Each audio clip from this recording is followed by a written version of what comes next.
Hi guys! Welcome to another vlog. Another year 2025. First travel vlog ng 2025 and we are going to Guam! Wala lang akong mic, mamaya isusuot ko. Andito kami ngayon sa Naiya Terminal 1. At kailangan namin hanapin yung pila. Dito. Dito yata.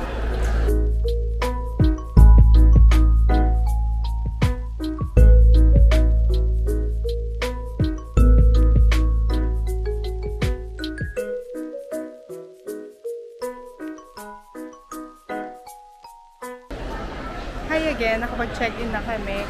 So dito pala sa Terminal 1, di ba sabi dito ilalagay lahat ng Philippine Airlines flight. Kaya lang, meron pa rin siyang kahalo na ibang airline. Ngayon, hindi lang masyadong mabasa malayo. Pero halos yung kalahati, Philippine Airlines flight na. Medyo magulo lang talaga yung pila. Siguro kasi halo-halo yung mga flights.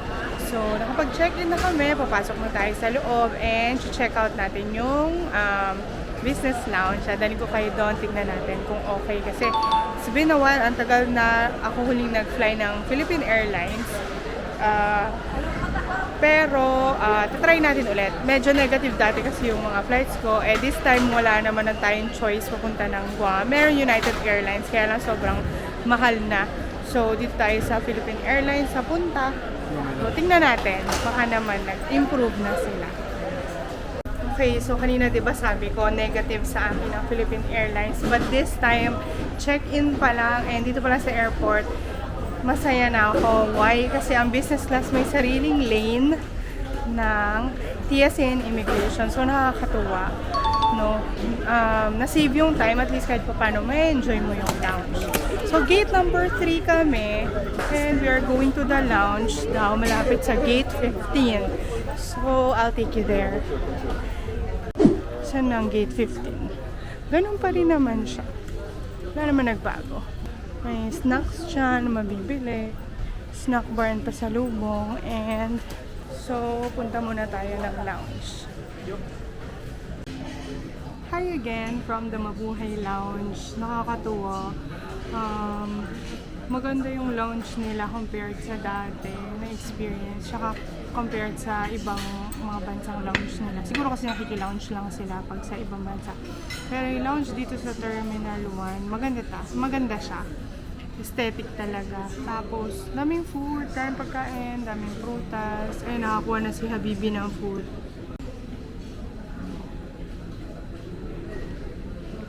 Ayun, so tapos may mga shower rooms sila dito, maraming seating, but at the same time, ang dami din pasahero. Lalo na, alam ko pag ganito mga oras marami talagang pasahero, pero maluwag pa rin naman, may naupuan pa rin naman kami. And so far, relax. Dumating kami sa airport ng 7 p.m. and 7:35, nandito na kami sa lounge. Ganun kabilis. Pag US trip kasi, may extra search ng bag. So, dumaan pa kami dun sa extra scanner. Pero may fast lane din naman. So, yun. Nga pala, itong ticket na to, kasi going to Guam is 3 hours and 50 minutes lang. So, less than 4 hours. Any trip na less than 4 hours kami, ako, hindi ako nagbubook ng business class kasi nga nangihinayang ako. But this time, nag-bid kami, no? Nag-bid kami ni Habibi, kasama ko yung husband ko. Nag-bid kami sa PAL, tapos kahapon na, na-upgrade na yung flight. So, lucky na business class kami. Siguro next time, consider ko na kapag PAL mag-business kasi sobrang convenient talaga. Mahal nga lang talaga siya. Ayun, so yung pabalik namin, economy class, pero hopefully, pagka nag-bid na ako, hopefully ma-approve yung bid para pag-uwi namin, business class ulit. Ayun, so happy travel sa amin. First trip this 2025, Manila to Guam. So mamaya, makikita nyo na ang Guam. This is my pang-ilang trip, I don't remember na. So yeah, see you later. Ayan. So here, meron spam croissant, beef empanada, Doon may mga ulam doon, saka noodles and congee. This is chicken wrap, churros. And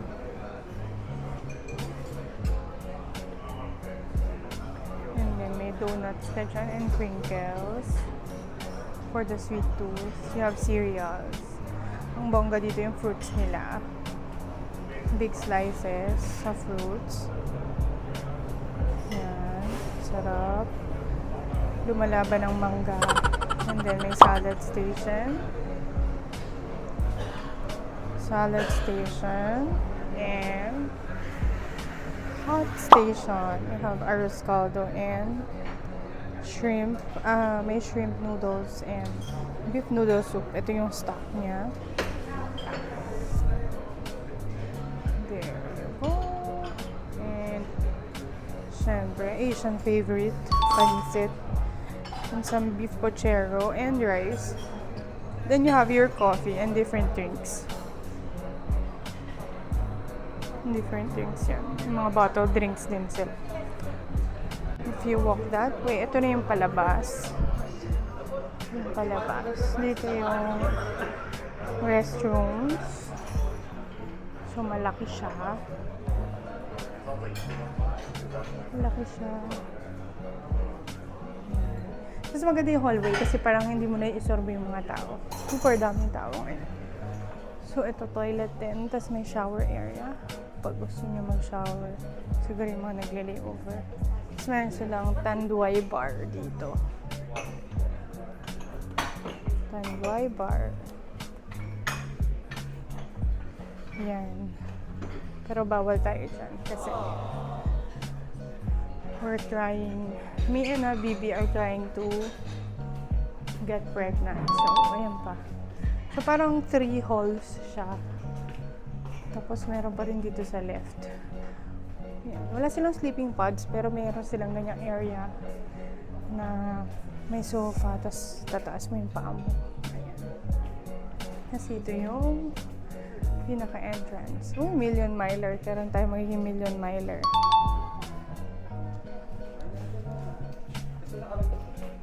Ito ang entrance niya. Ayan sila.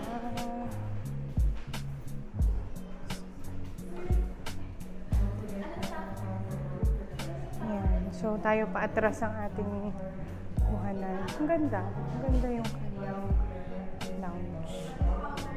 Comfortable. Kahit sobrang daming tao, hindi siya chaotic, hindi siya yung parang nakaka-stress. Maganda siya. Okay naman. Tsaka ang food is top notch. Maraming pagpipilian. Ayan. Pero parang napansin ko, walang halal. Ewan ko lang. So, ayun na nga. Dito tayo sa loob. Nilamig ako kaya nag-blazer ako. Ayan. So, napansin ko, parang wala silang halal na food. Ewan ko lang. Siguro by request kung gusto mo ng halal. Pero Asian, meron sila Western, meron sila tsaka mga tinatinapay. Tapos ang bar nila. Ang dami din drinks, pwede ka magpagawa. May shower room. So, for a lounge, okay na okay. Enjoy naman so far. So, ang bathroom, complete with sanitizer, tissue, you have mouthwash, lotion, and hand wash. Ang cute ng hand wash. Parang kinuha sa aeroplano. So far, so good. Welcome aboard! Nakasakay na tayo.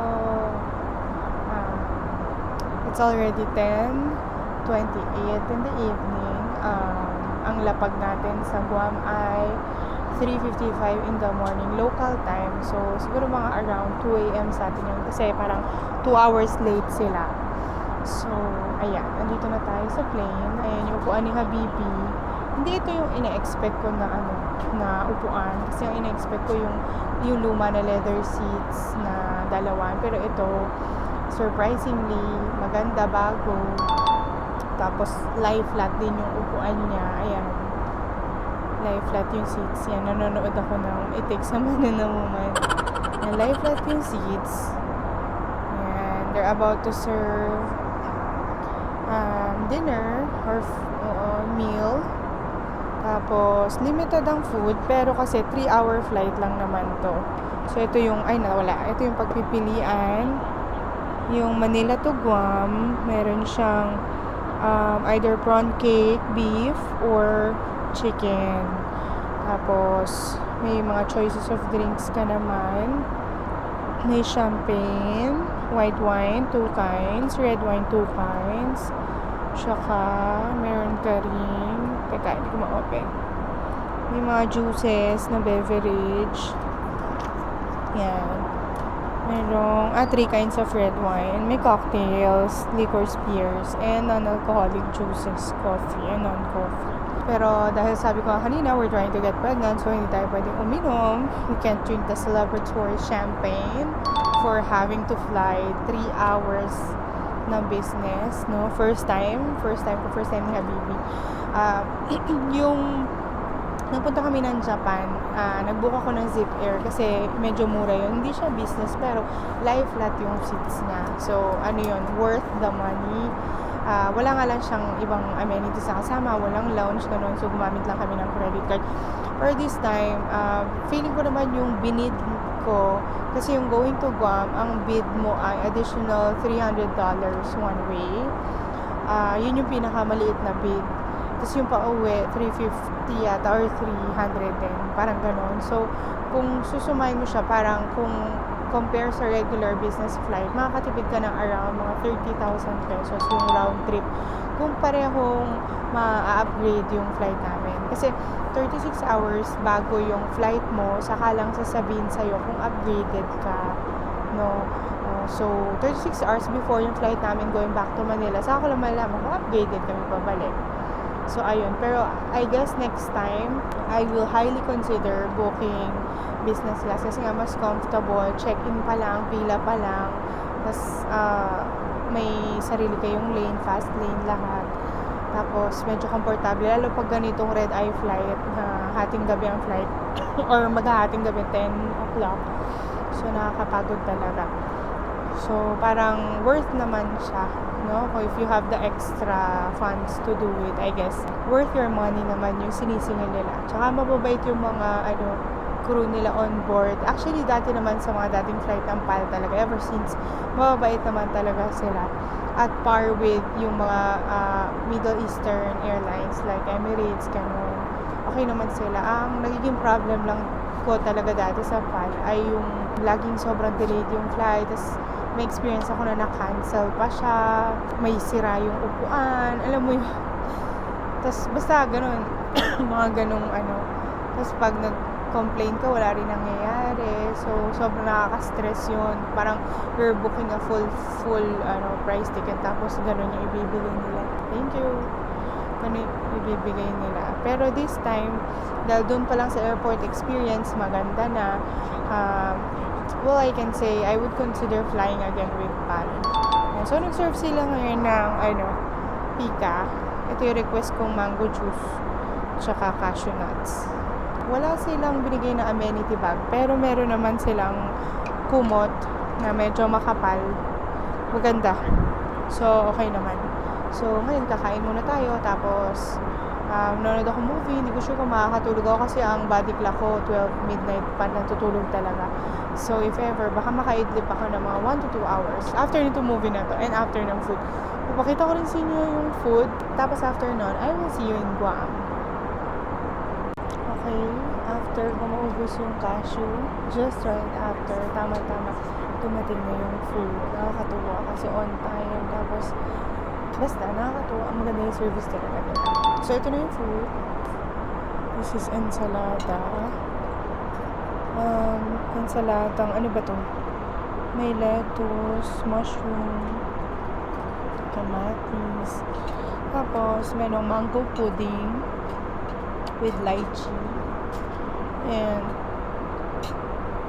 soft roll, water, and yung mango juice. Tikman natin.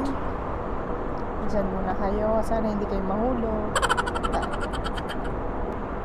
Okay, ayan. Tikman na natin ang kanilang salad. Ano lasa. Hindi ko lang kung anong vinaigrette to. Hindi masyado nabasa yung menu. Ano kaya to?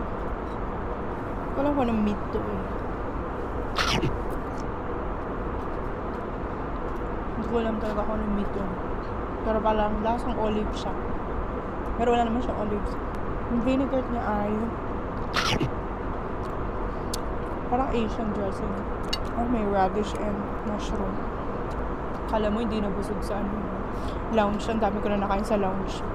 Pero sayang naman to. Kaya mo natin.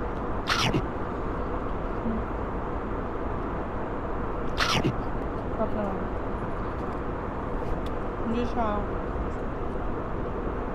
yung salad na ulit-ulitin mo. Pero okay naman. Fresh naman din kasi yung gulay.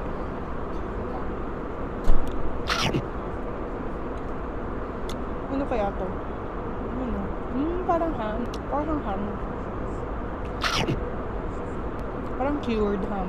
Ganun. Parang smoke yun. Smoke siya. Siya yung hindi naka-plastic yung tinapay. Ay, sa alam ko sa economy, naka-plastic yung tinapay. Pag di ko nakakain, dinadala ko. So, dahil sayang, kainin ko yung tinapay. May butter.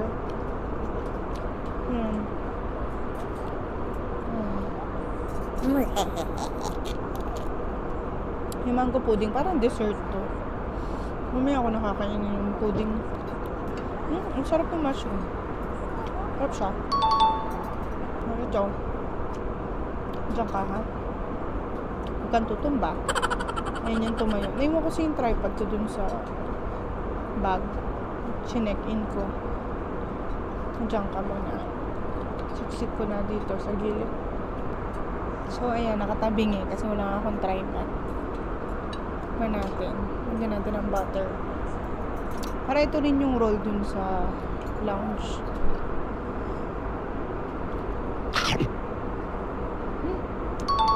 Naman. Mainit. Ako gusto ko talaga sa tinapay warm. Hintayin natin yung main course. So, ayan. Dumating na ang food. We have prawn cakes.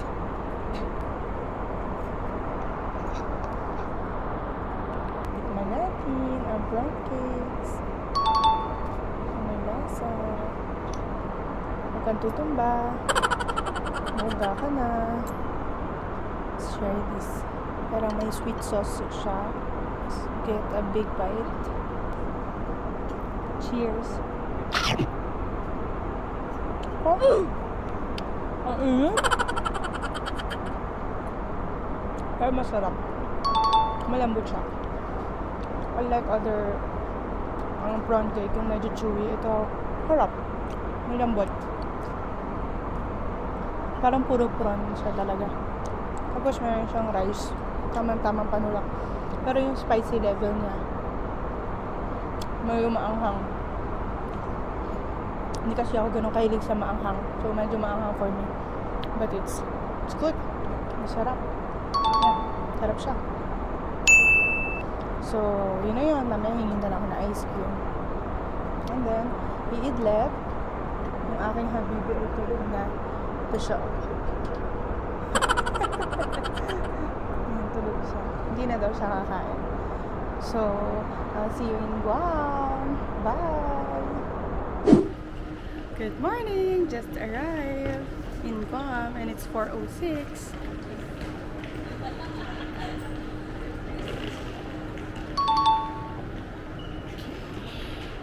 So, we're right here in the arrivals.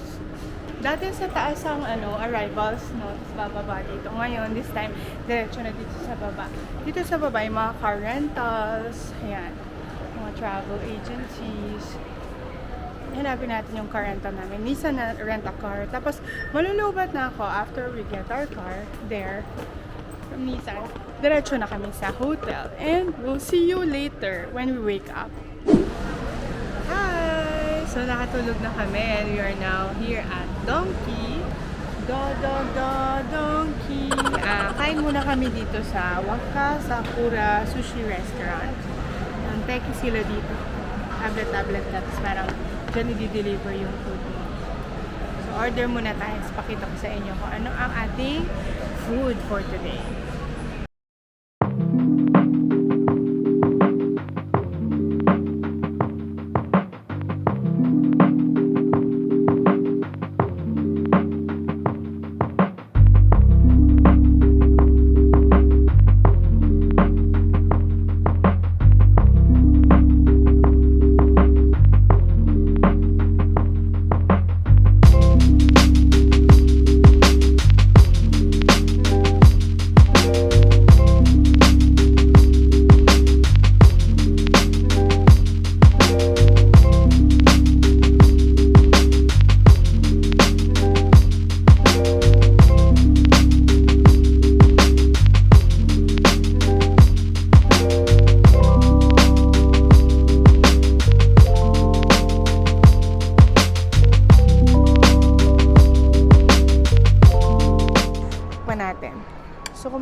tong may yum sauce na chicken.